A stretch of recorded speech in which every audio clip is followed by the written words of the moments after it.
So now everybody's done, right? All presentations are done. Thumbs up. Okay, good. Um, okay, mic check time. I know we spent the first hour. I really wanted us just fresh to get started with our presentations, but now we'll spend a little time together as a community in the regular classroom. So let me just get us started. So if you'll open up your mics, and I'll say, "The Lord be with you." And also with you. Lift up your hearts. We lift them to the Lord.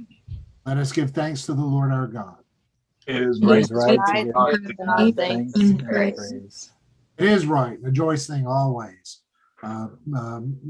Starting hour 2 of a 5-hour class, I think it's always a wonderful thing to stop and give praise to God. No, I'm just kidding.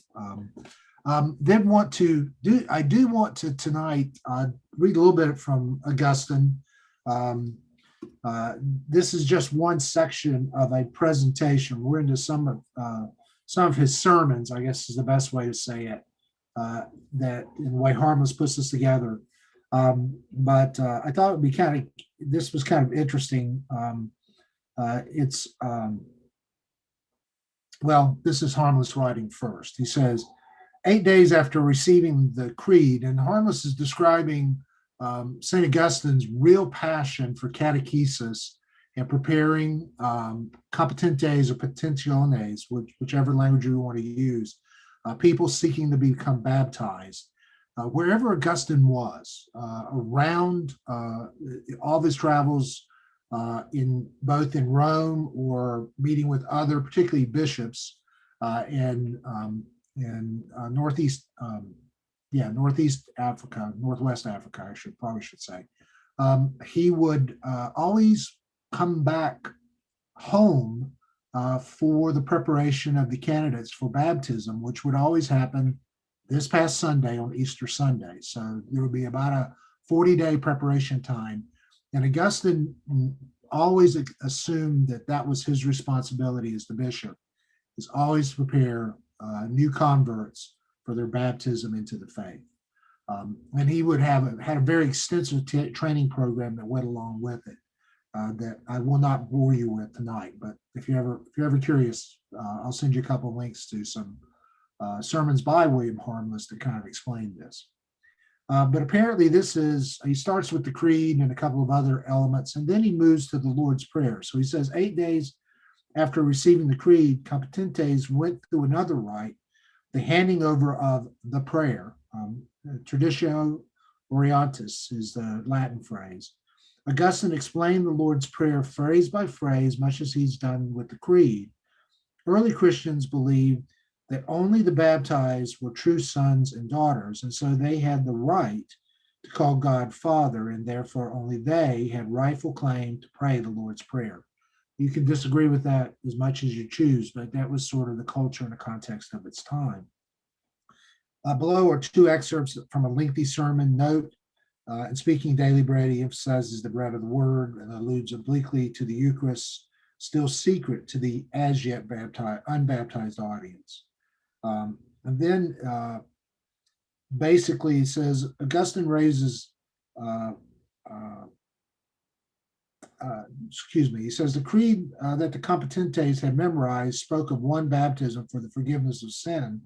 Augustine raises the question of sins on the far side of baptism. How are they forgiven if there's only one baptism? In other words, what happens with sin after baptism if baptism forgives your sins, which was particularly a real problem in the early church, that concern. Augustine argues that the Lord's Prayer serves as a daily baptism and compares it to a pump that pumps bilge water out of a ship. Guess where you get your illustrations where you can when you're in a seaport like Hippo. So let me just read this one section. It says, first of all, our Lord chopped back on long-windedness so that you not pour out many, many words to God, as though you could teach God by many, many words. Piety, not wordiness, It's what you need when you pray, for your Father knows what you need before you ask Him. That's Matthew 6:8. Therefore, don't talk a lot, for He knows what you need. It might happen that someone will say, if He knows what you need, why should you even use a few words, or why should you even pray at all? He knows. Let Him give us what He knows we need. Even so, He wants us to pray so that His gift may be yearned for, lest it be unappreciated. After all, He Himself has implanted this very yearning. So the words that our Lord Jesus Christ taught in the prayer are to shape our yearnings. You're not allowed to ask for anything other than what's written there. Our Lord says, you are to say, therefore, our Father who art in heaven, Matthew 6:9. As you begin, you see to have God as your Father, but you'll really have Him so that when you're born in baptism, but you'll really have Him so when you're born in baptism. But even now, before you're born, you have been conceived by His seed, and you are to come to birth from the font and as though from the church's womb. Our Father who art in heaven, remember that from your father Adam you have been born for death, but from God the Father you will be born for life. Whatever you say in prayer, say it in your hearts. Let there be feeling in the one praying, so that there'll be results from the one hearing. Hallowed be thy name. Why should you have to ask that the name of God be hallowed? It is holy. Why then are you to ask for the hallowing of what's already holy? What's more, when you ask that His name be hallowed, doesn't it sound as if you're asking Him for His sake and not yours? Think about it. For you are to pray for your own sake. What you're asking for is this, that what's always holy in itself may be hallowed in you. He goes on, but I think I'll stop with that part. Augustine's praying the Lord's Prayer for this evening. Prayer request, any concerns? I did get from Kendra a note that she's had some pretty severe headaches and wasn't sure she could be a part of the class this evening. So we need to just keep her in our prayers as we go forward. Any other requests or needs? Yes. Hi, everyone. Great Tell to me. be with you. Yes. I have a friend of mine who's also a colleague at Merck. He lost his baby sister on 9/11, a month before getting married, and his first cousin, who was literally just started to work at Cantor and Fitzgerald. So, and he just lost his both parents to COVID in the last month. 2 weeks apart, they both died. So he only has one brother left. And it's tough, very, very tough. So it's a beautiful family, just beautiful people. Thank you, Delmy. Please. Yeah, your friend's first name? Victor. Victor? Okay. Thank you. Thank you. Any other requests or needs? I have a family member, my aunt-in-law, is starting up another round of chemotherapy. She's in her 80s, but she's healthy enough that the doctors are comfortable giving her chemo, but it's a struggle with her. She's diabetic and lots of issues. She was very instrumental in my spiritual formation as a teenager, Sunday school teacher. And we butt heads a lot, but yeah, I hope I can show her love in this case. So You just keep changing the whole image of Canadians before it's over, Adam, from that standpoint. But your aunt-in-law, her first name? Marilyn. I'm sorry? Marilyn. Marilyn, okay. Okay. Ori, I saw your mic off. Did you have a request or? Yeah, I am getting put on a semi-normal rotation to preach the homily where I worship every Sunday. And I haven't preached in like 2 years. So I would appreciate your prayers as the Holy Spirit kind of guides me back into those muscles, flexing those muscles again, and so I preached this Sunday. I appreciate your prayers.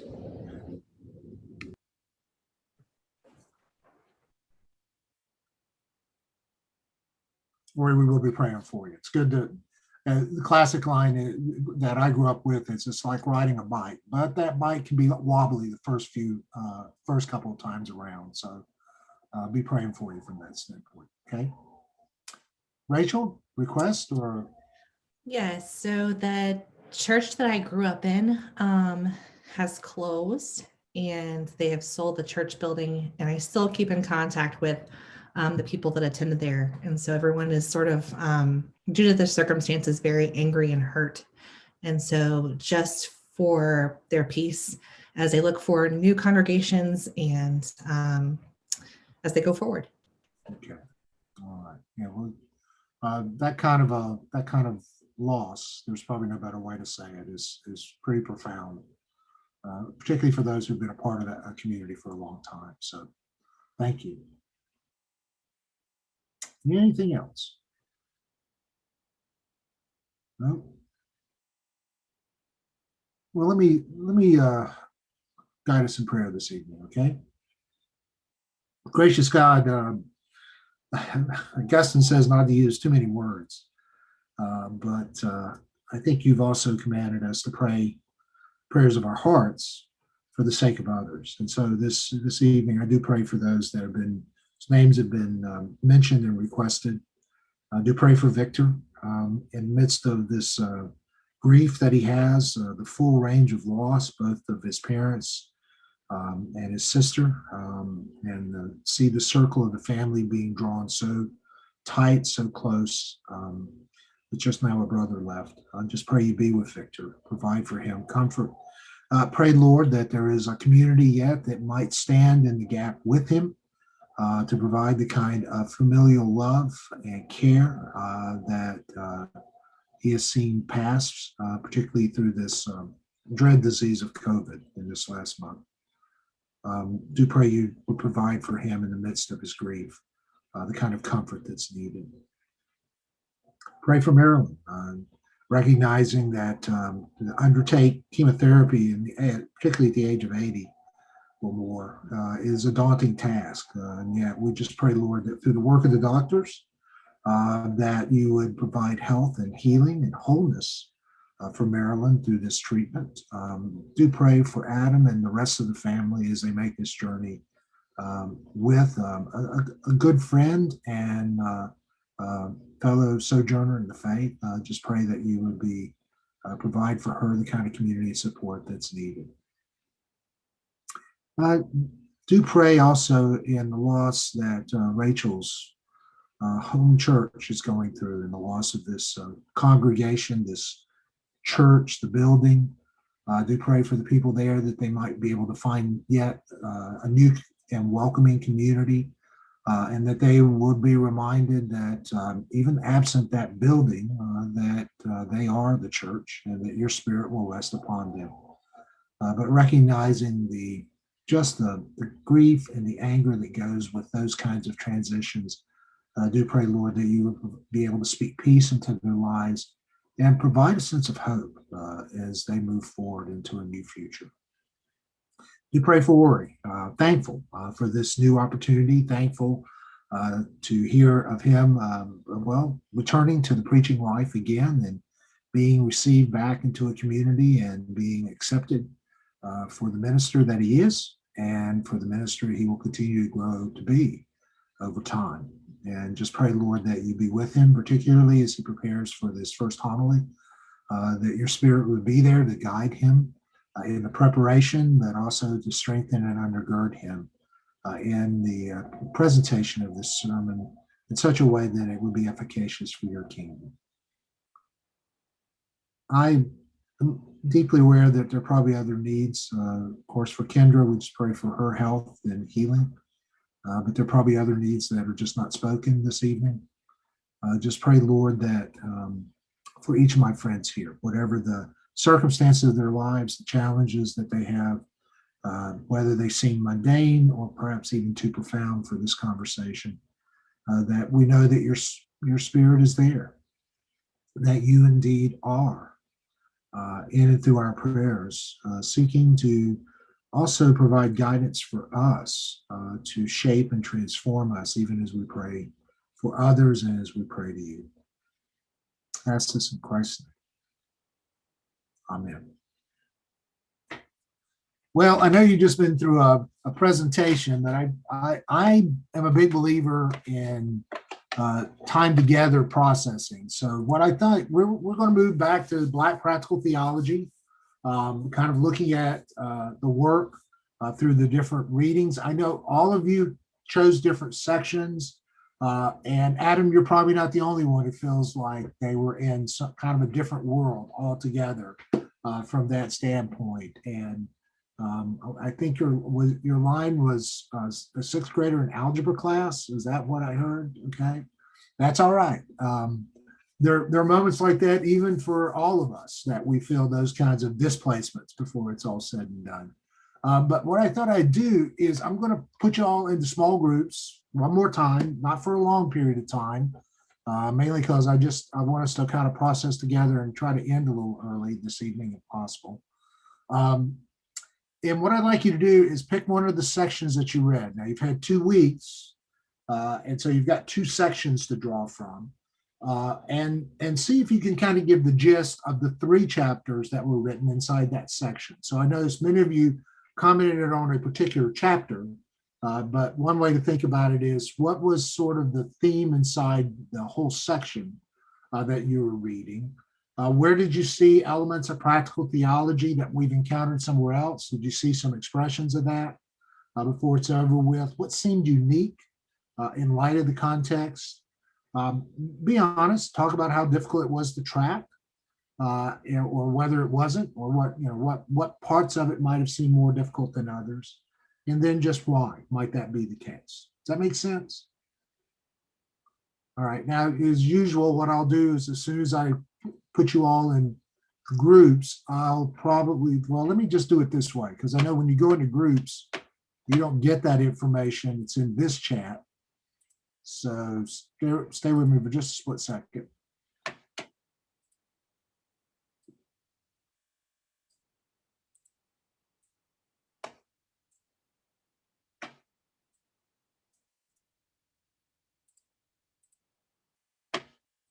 Then I can put this in the chat now, and hopefully it will stay, you can grab it.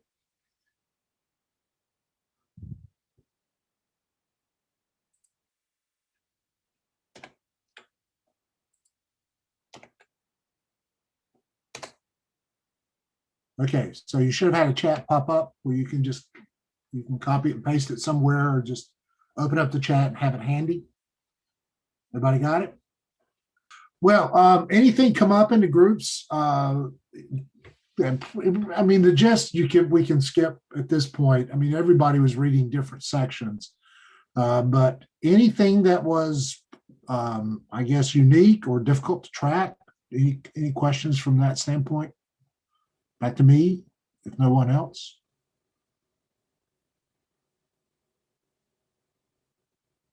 No? Okay. I appreciated Adam's response. Are you, Stephen? You're not only picking on Delmy, but you're calling out Adam. But, well, we did have a really good discussion, and we both, Delmy and I, appreciated Adam's perspective. That's all I'm saying. Okay. I just highlighted that I'm hopelessly lost in this material. And, well, not that part. Hopelessly lost. I mean, I did appreciate a couple of chapters, but there was one in particular, chapter 5 with Reddy. I just could not get past his writing style. That was on the education section. And Anthony Reddy's? Yeah. Okay. I don't know if anybody else read that section and found the same, but it was very difficult to try to understand what he was saying. I'm a simple man and I like simple words. And he seemed to try to cram as much academia into sentences as possible, but that's, Yeah, well, I'll come back to his participative Black theology in a minute, but Reddy actually is writing, and one way to understand him a little bit is that Anthony Reddy's work has been primarily in England, not in the United States. So he's been working with probably more African than African American Blacks that are a part of the English setting, and has really been active in trying to sort of, one way to think about Anthony is he started with what in England is still a kind of religious education approach that has more of a sense of a broader application within the elementary school systems. And that's kind of where he cut his teeth. So he's having a conversation in part. If you think about his readerships, not so much USA, but kind of the English educational context that he is coming out of from that standpoint. So his language would actually be technical for that kind of a setting as well as trying to speak into a North American setting, which I've always found. Adam, not going to pick on you. I know he's probably one of the few people that's writing I actually know from connections in Wesley Methodism. So from that standpoint, but don't feel bad. I mean, again, and I'm going to name it for you particularly as an MATL student. You've come into this without any background, short of the theology classes that you've had up until this point.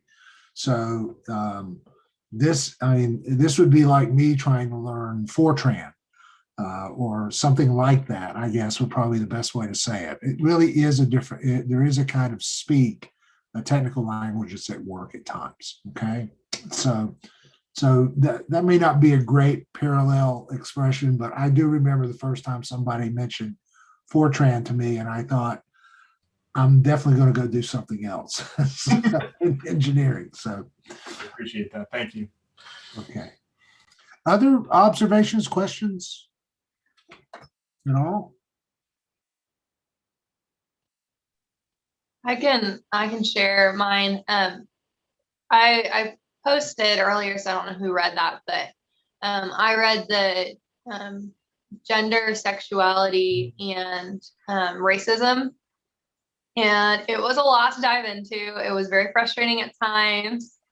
I think like what I read, a lot of the authors was their own like hurts and their own frustrations with the church. And like it's just felt like a lot of the chapters just felt super raw and not necessarily like practical for me as like a white woman trying to like engage the community.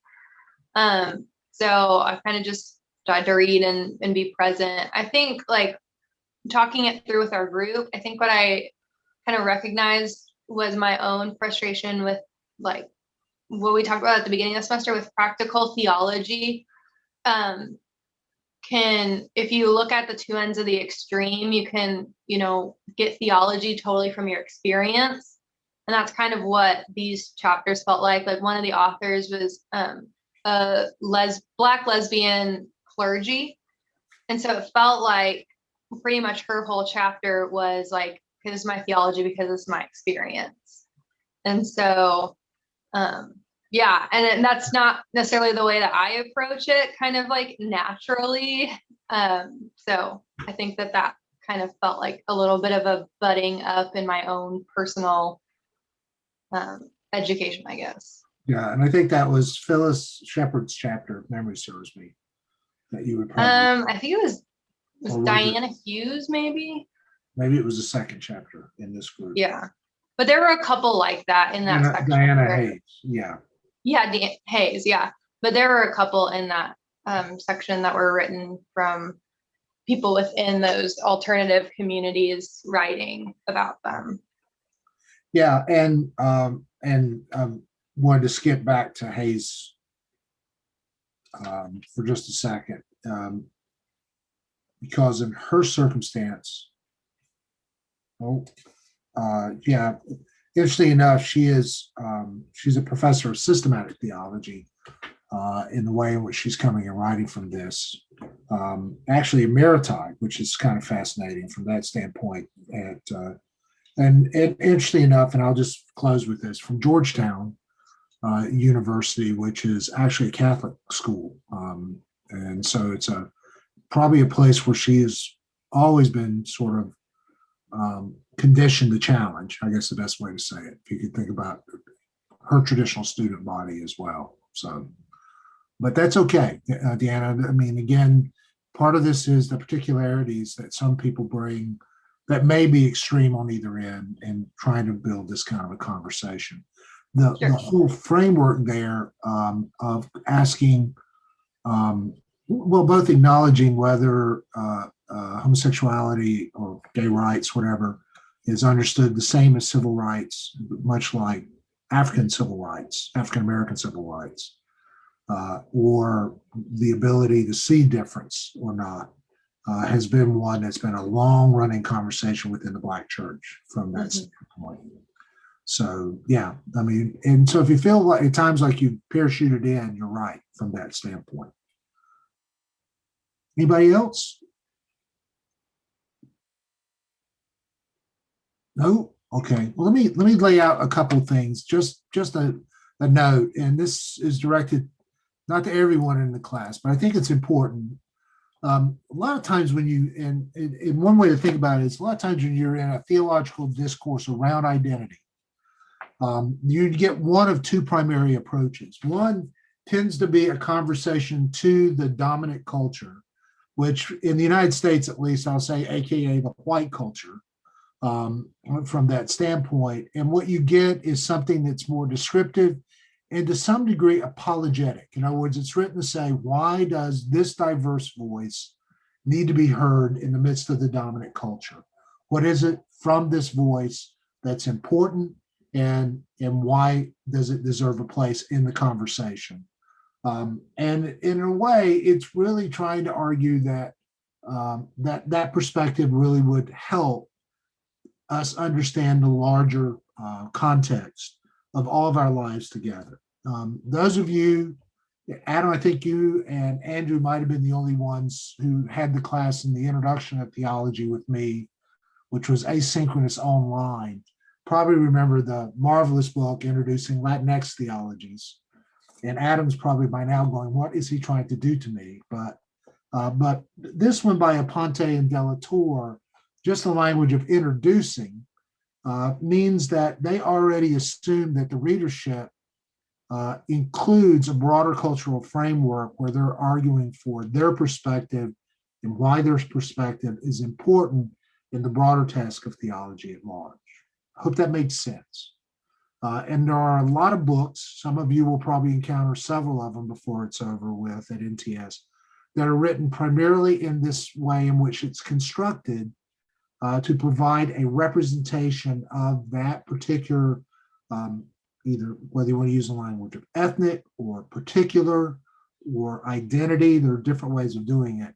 The way theology is constructed and understood from within that context and then offered up to the broader dominant culture is a kind of way of inviting people in to engage that and to take it seriously.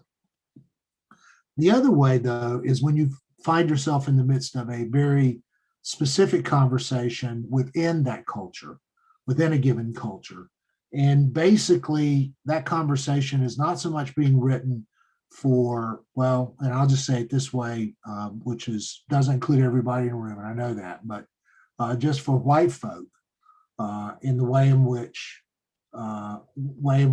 in some ways, we're walking into a conversation that includes us, particularly the dominant culture understanding, but it's also focused on naming and challenging people already within that other culture. So, Deanna, yours is a good example of a couple of theologians, one practical, and actually even the pastoral team that follow up in that section, trying to challenge the Black church to be more open, to be more receptive, and it from various levels. Some it's asserting equality. The pastors in that section actually just say, can we at least be a place, be a transforming community? Can we be, and they invoke king, can we be a beloved community that's really willing to listen to people who come from a gay lifestyle, who are Black, so that we can hear their experiences, whether we fully accept them or not.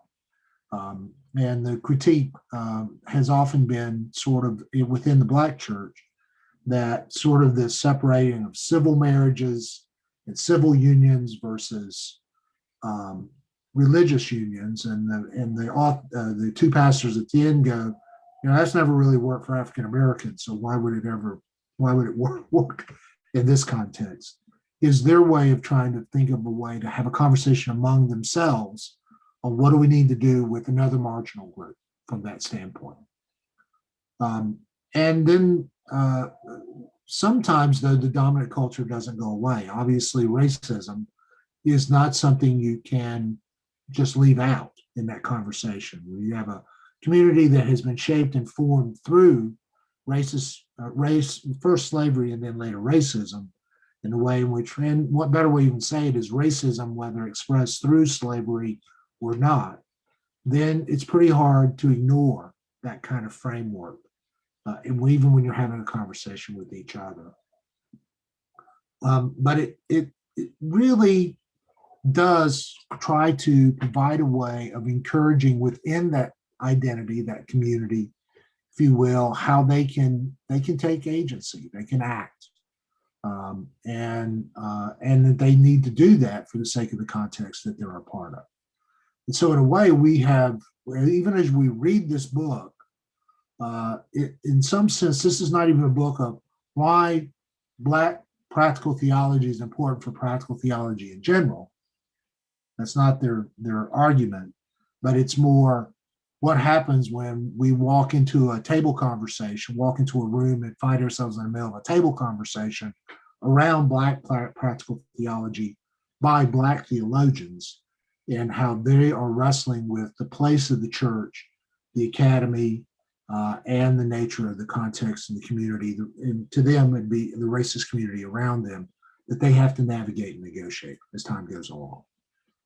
And so this really is a different kind of book on purpose than even some of the other texts that you may be reading in some of the other classes before it's over with, where it's more of an introduction to a different perspective, often written assuming that the people reading it may not even be inside that context whatsoever. And you find out some really fascinating things when you're in this kind of a context, in this kind of a book, and how African Americans or Blacks are talking to each other over and across their understanding of the church, the challenges they see the Black church facing, in the way in which they think the Black church needs to move to go forward as a result of what happens. And we are just, in a way, eavesdropping in the midst of that conversation. I hope that makes sense to everybody. That may be also where what I find fascinating is somebody who's not an expert in this area. So don't trust me. My line is using popular languages. I am not woke. I'm awakening. I'm still in a journey myself.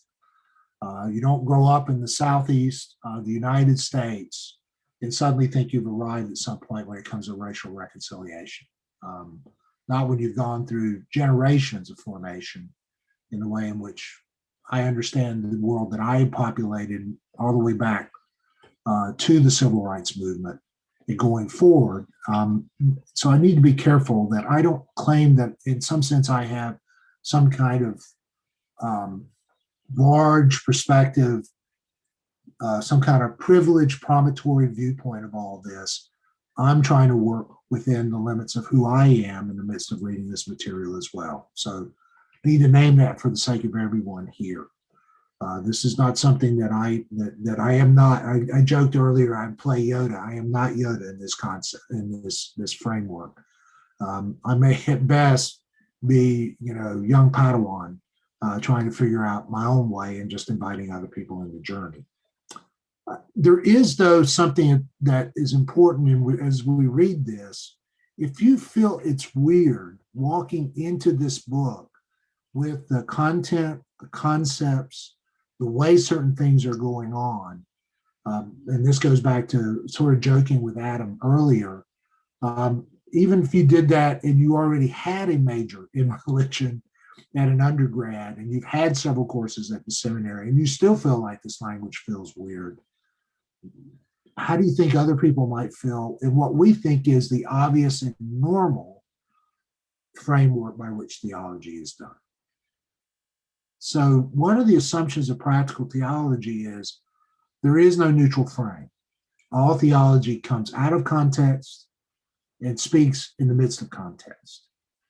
And at best, what we can do is be respectful and learn as we listen to the varied context from that standpoint, so that we no longer accept that there is any kind of generic normal framework out of which theology is done, by which, well, for lack of a better way of saying it, everybody else has to figure that out and follow along. I hope that makes sense as we go forward. And this has been one of the gifts of being a practical theologian. Once you get sort of grounded in the fact, much like we've been spending all of our time doing, that context makes a heck of a difference in how you do the theology. The engagement really does shape the way in which theology gets done. It really does begin to change the way you even read systematic works or biblical scholars and others, because you are always asking yourself, who's the audience? What's the assumptions? How is this being played in a particular way? And then how is it that we have to do our work, recognizing our context is not everybody's context from that standpoint. I hope that's helpful for why that's here in this class, is because there are probably more explosions right now around different forms of theology being done out of responses. And since several of the authors in here were either English or South African, out of post-colonial and other models of thinking, it's really important to recognize how important those kinds of settings shape the way practical theology is engaged. Okay? Now, however, and I just wanted to point this out, as you go through the book, even the people working inside this field and who are some of the most profound, to get a who's who list is really pretty rare in any multi-author theology book. But this is a pretty strong who's who list when it comes to Black theology. So I'm just going to name that way. But you still find them engaged in things. So Adam, I'd already put this together before you brought up Reddy. So his language in the Pedagogy of Practice chapter, where he's talking about participative methodology, which I know sounds pretty weird, but in a way, the messiness and the improvisation he's arguing for there, for those of you to go back, is really very reminiscent of what Pete Ward was talking about when he talked about lived theology. We just had a different backdrop, if you will, with Ward's writing than we do with Reddy's writing in the way in which it's being done. Or Kanelastic, when she's talking about the African diaspora churches, she talks about primary speech. You may not have read that chapter, but what she actually is doing, that phrase, primary speech, was borrowed from actually a European psychologist, Anne-Marie Ulanov. Some of you probably may have had her book in a spiritual formation class at the seminary, or you may get it before it's over. But what she really is doing is reframing all that work through the practice of hospitality. And that's very reminiscent of what we read in our practicing theology book. So she's drawing from categories to bring into the Black context in a way that remakes them in the midst of that context. I can't remember who wrestled with Jennings' chapter. Adam, that might have been you. Did you draw his chapter too? You might have got the short straws before it was over. But I think some of the others of you were really read the whole section on incarceration. Jennings may be this whole idea of in the chapter on aesthetic struggle and ecclesial vision. He may be the one guy that, if those of you remember when I presented Andy Root's work as a kind of very comprehensive, complex, and deeply bound theological vision. Jennings may be the only person that really could stand toe to toe with Root and mess with him, for lack of a better way of saying it, in a good way, around his notion of critical realism. And in a way, Jennings outdoes Root from that standpoint. Now, you have nobody in the class has read Root, so you'd have to actually take that on my word. But having read some of both of them, in Jennings' book, and I only because I had it handy, The Christian Imagination. This is the book, not the chapter. The Theology and Origins of Race is probably one of the top 15 books right now in theology, period.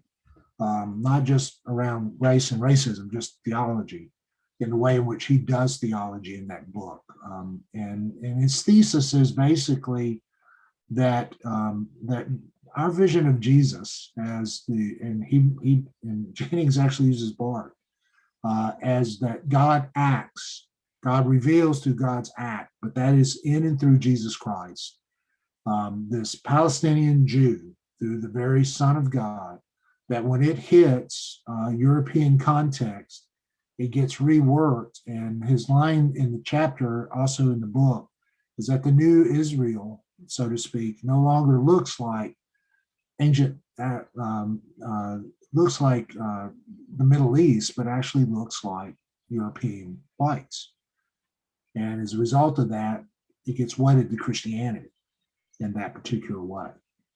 And this class is not designed to unpack all of that, but if you ever look at European art when it comes to either the passion or the birth of Jesus and the way in which the Anglicization of all of that, his argument is basically that in the very imagination of what it means to be the people of God, it gets overlapped and overcast with a European power, for lack of a better way of saying it, and carried forward as a result of that. So that's just an example. I saw a chat. So name of the book again, Delmy? Okay.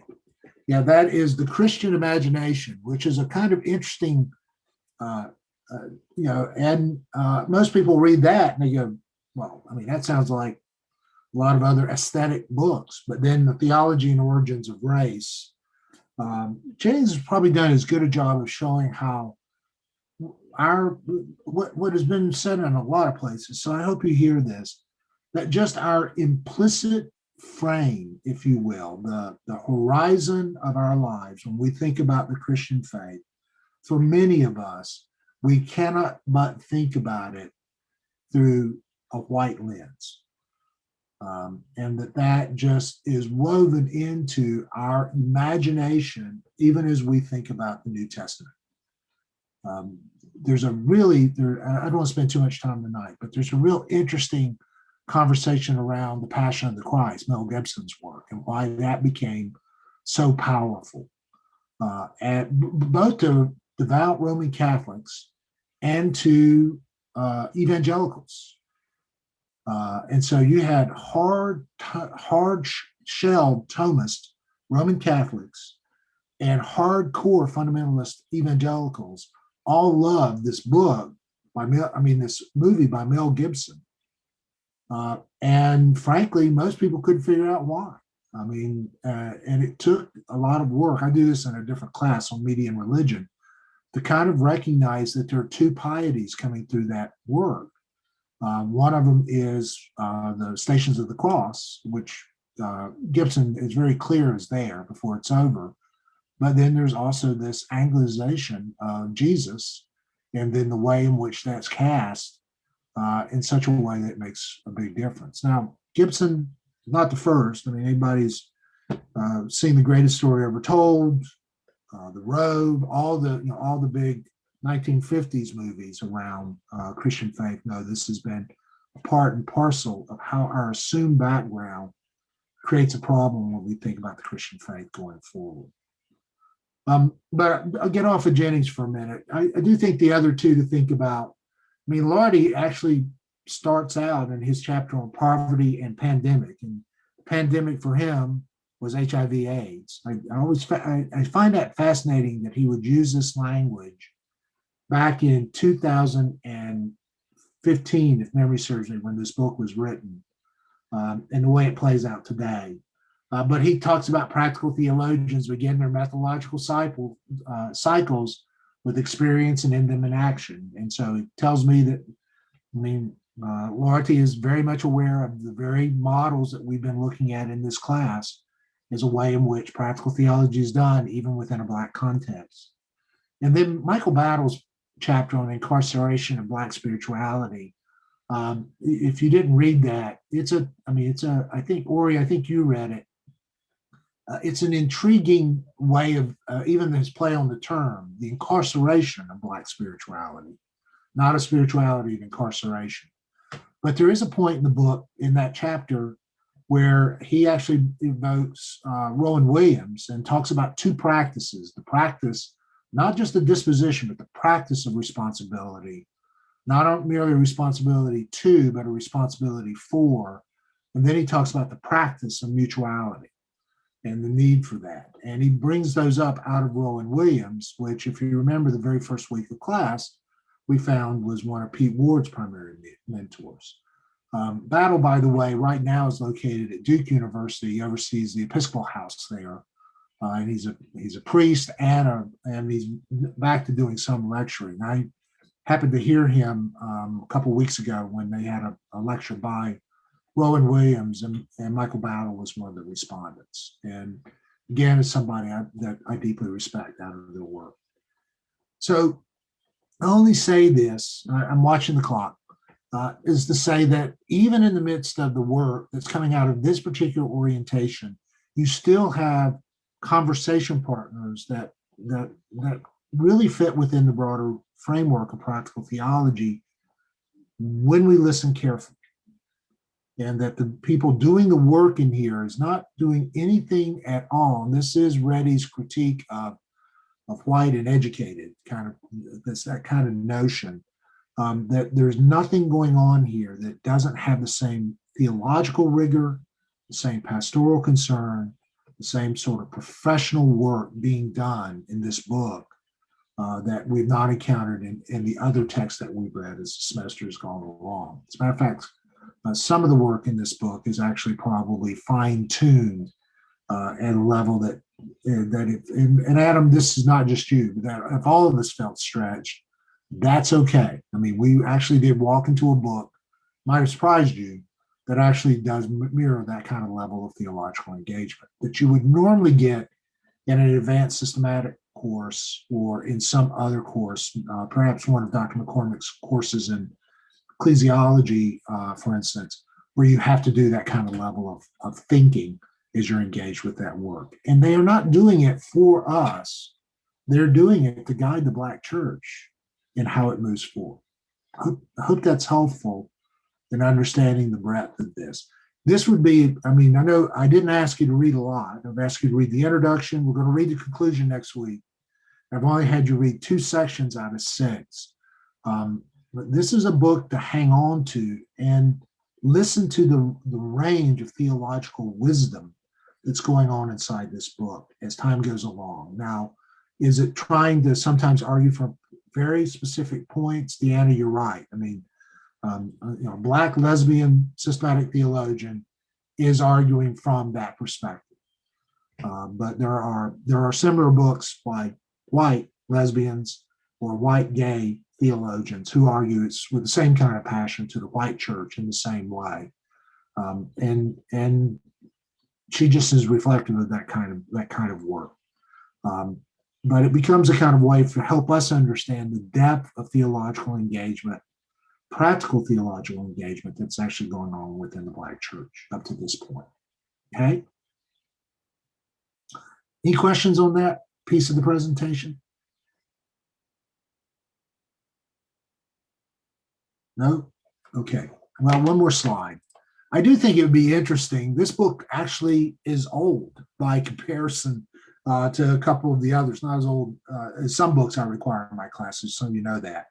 But since it was crafted in 2015, if memory serves me, go back and look.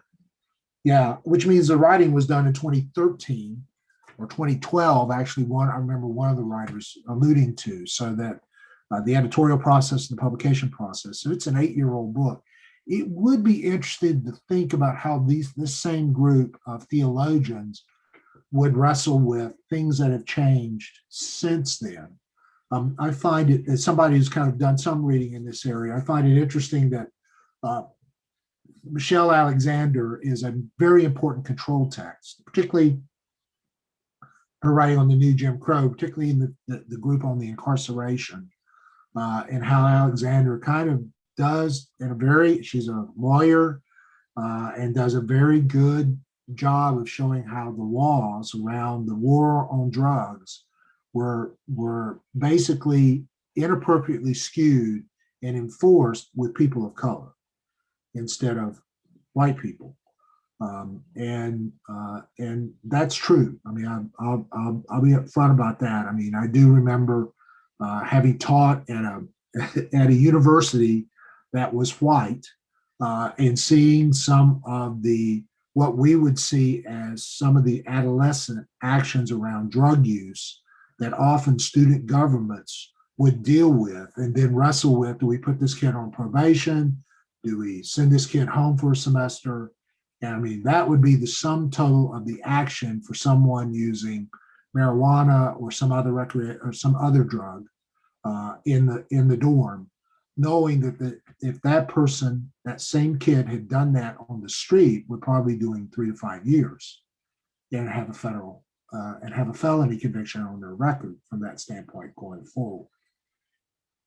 So Alexander is just pointing out what actually happened in a lot of ways, or the fact that I think the one person mentioned in the book that gave rise to police violence was Trayvon Martin. So it would be interesting in light of Brian Stevens' book and now the movie Just Mercy, or knowing the George Floyd trial is going on, how those kinds of things would make a difference. It would be interesting thinking about refugees. I mean, the African diaspora congregations that were being discussed, actually, when a lot of the immigration laws changed, it not only affected people on the borders, so to speak, but it affected a lot of immigration, including coming from other countries, particularly countries that have Islamic background. And we do have cases where actually Christians from those countries were not admitted into this country because of this change in the immigration laws. And even thinking about it in light of the North African diaspora into Europe as a result of the refugee crisis, it'd be interesting to have these authors engage those from that standpoint.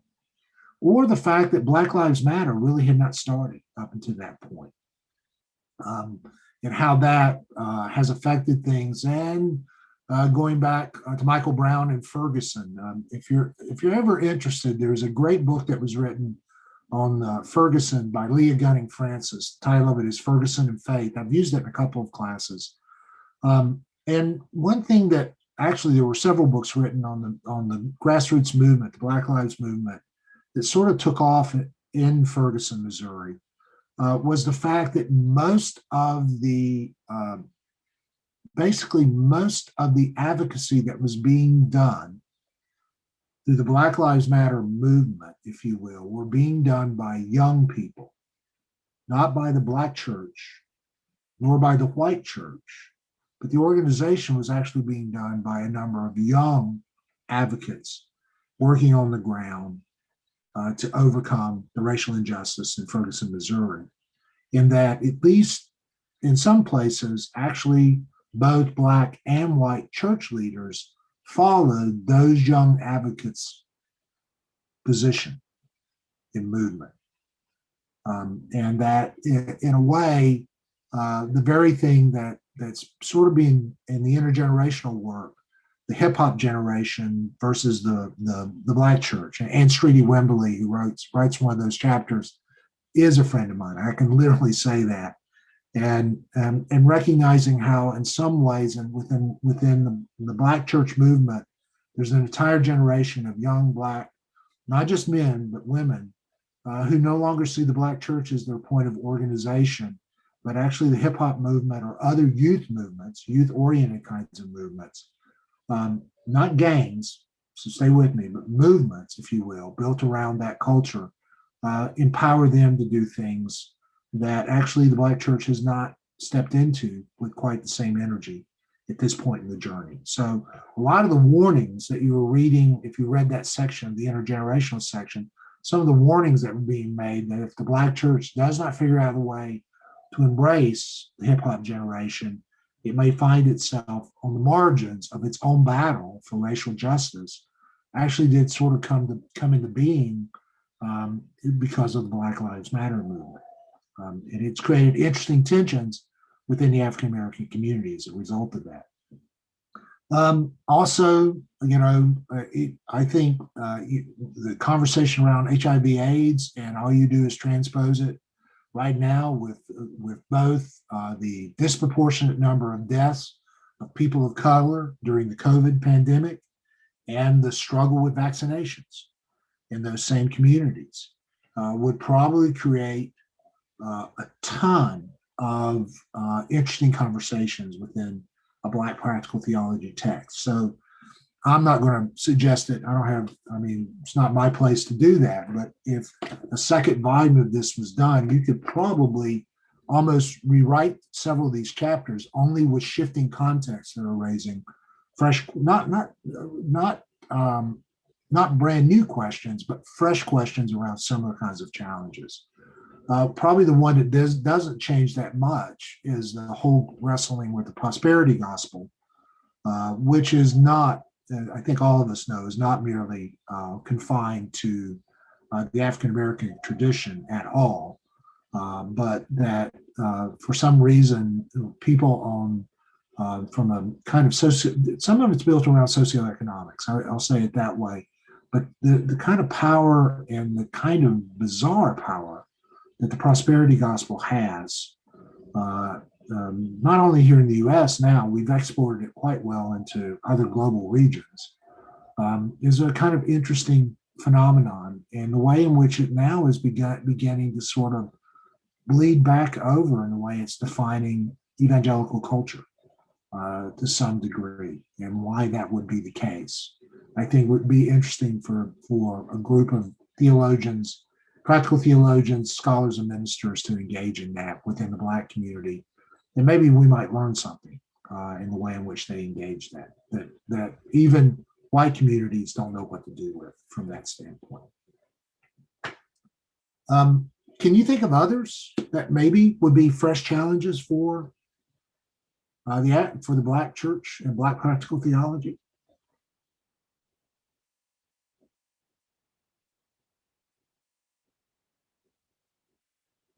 Anyone?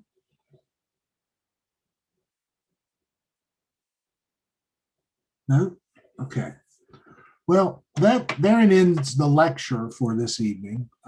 We'll come back to this work. Again, it's just a reminder, this is all from their introduction, that all you're getting in these chapters is an attempt to get church leaders, practical theologians, and other theologians, be they in constructive theology, Bible, or ethics, into a conversation around practices, theories, and sources to bring about a kind of integrative conversation. I mean, this is right from the slides I presented when I first introduced it.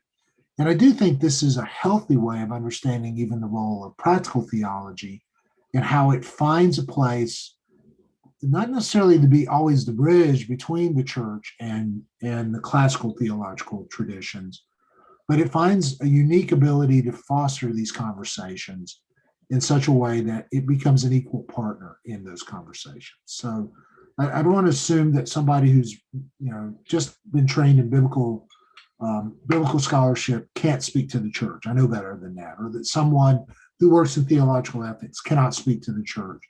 or a systematic theologian, even a philosophical theologian, in the work they've done, that I'm not assuming they cannot speak to the church. They can. But I do think what happens is that practical theology brings a different set of questions and concerns and interests when it is a part of the conversation. And at least in this book, in every section, it starts the conversation.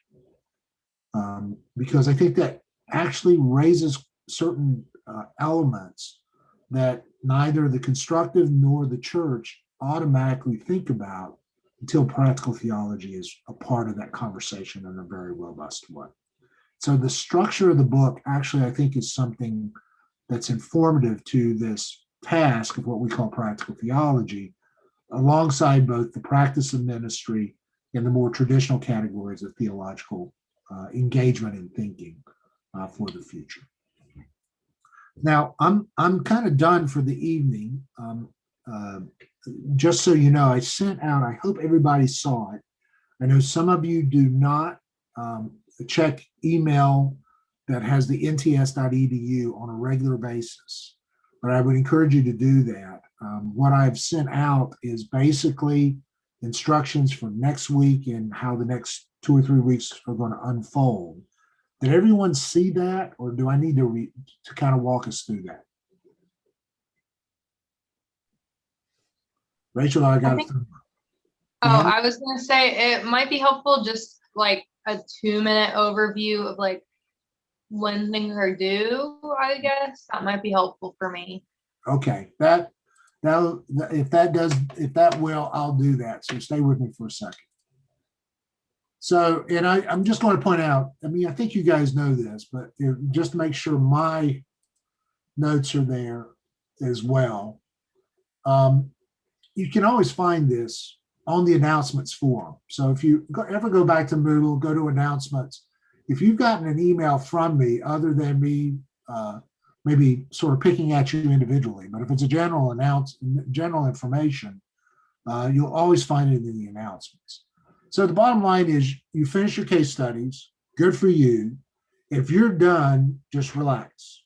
I'm going to be videoing those. I'll be watching all the videos, and my job is to be grading those probably over the weekend and into next week, okay?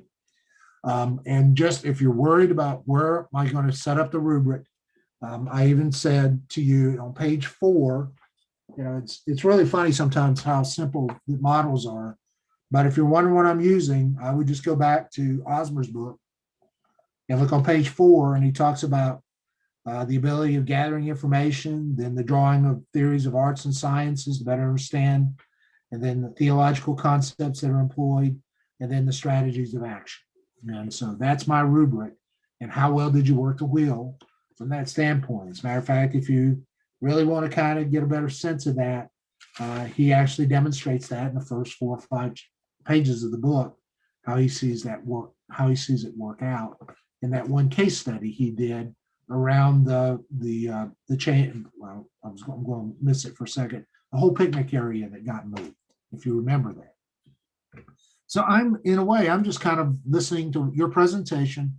I will pull up the PowerPoint if you did that, or your outline, and see what content's there that may or may not have shown up in the presentation, but what's there to kind of concretize what you presented. And then I'll make a judgment about your presentation as a result of that, working through all 4 steps of the wheel. Does that make sense? And you'll get your grade, and there'll be a rubric, and you guys know, and this one isn't, you know, writing style or anything else. So that one, if you want to tweak anything though, you've got till this Thursday night to get to make any adjustments and send it to me. Sam sent me a revised PowerPoint today, and that's a great example of that. Just make sure I have your final version, and I would email that to me. I have the one that you had to post, and so I hope you hear. I'm not looking for radical revisions at this point. Definitely don't try to create a different case study, but anything you would want to clean up inside that, mess with it and then send it to me. All right. Second piece of what's coming up is your basically what we started with as your kind of open outcome assignment that I always said had to fit within practical theology, but that you could pick what you wanted to work on. And so I basically next Tuesday, each of you will sort of walk us through what that assignment is that you're working on. And you'll kind of take us through the thought pattern of how you're writing that up. Okay. And so you'll submit an outline. It's due at noon on the forum. No, is that next week or 2 weeks? No, it's next week. It is next week. That's right. I was thinking before tonight. Now it's after tonight. And that is sort of your working outline for your writing. And I'm always a big believer, if you can write a first draft, if you've been working on the project that you proposed since midterm, if you've been making progress on it, that's where you'll be spending that work. And then you'll get feedback from the class. And then the only difference is the final version of that paper, and I'll use that language, paper, is due not Sunday night, but the following Monday night. So I gave you an extra day to actually write it up. I've said this 2 or 3 times. This is one time where if you weren't quite sure what to do, just go to Pete Ward's book, and literally it is the last 3 pages on in his book, and he talks about, basically how you work on this and treat it like an academic writing. So, and I think, so Andrew, I'll pick on yours because I did go back and kind of look at what you proposed, which was a kind of practical theology of security. And you had mentioned the security plan. What I would expect this not to be is just a plan where you're outlining all the steps of how your church will maintain a security team. But this is what is a practical theology of security? Why would we have a security team? And how are you going to approach that in such a way that you talk about that? What are the theological concepts? Are there certain practices like hospitality that inform security? Or is it the need for safety? Or is it, so I want you to wrestle with why would a church ever want a security team? And what's the practical theological rationale for that?